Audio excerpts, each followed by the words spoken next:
This is America. What was America? It was a country where a bunch of humans got together and said, "This is ours now," and kicked all the previous residents off that land.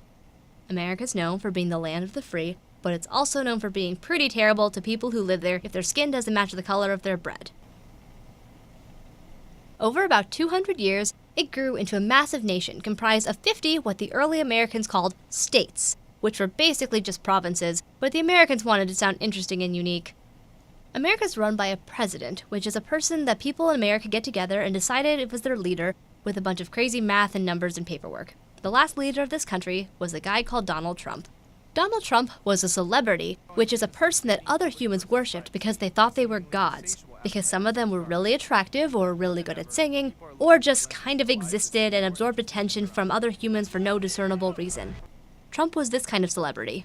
Also, he might have been a very unhealthy Cheeto, which was a cheese snack humans stuffed into bags that contained more air than snack and sold to each other. Celebrities thrived off the attention of other humans.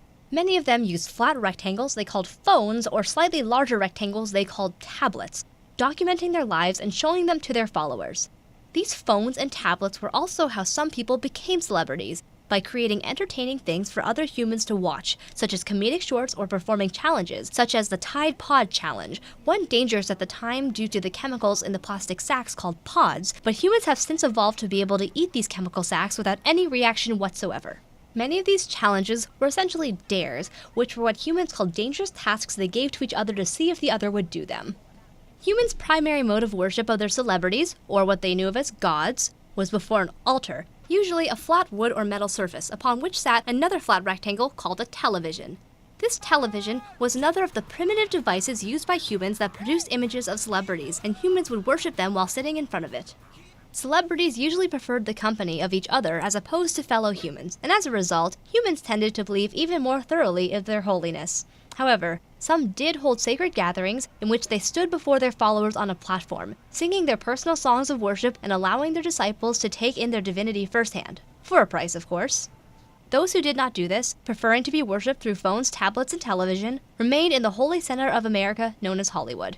Hollywood was considered the religious capital of America, but also possibly of the world, sending out its religious content to televisions all over the world, where citizens of other countries could also worship the gods who lived in Hollywood, some going as far as traveling to America to visit this holy land.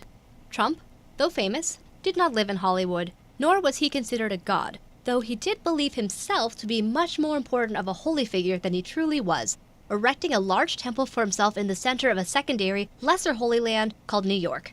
Despite his lack of godly status, he did reap all the benefits of being considered a god in the early 21st century America, because gods often had more rights than other, normal humans. They were allowed to do what they want, say what they want, and nobody could ever oppose them.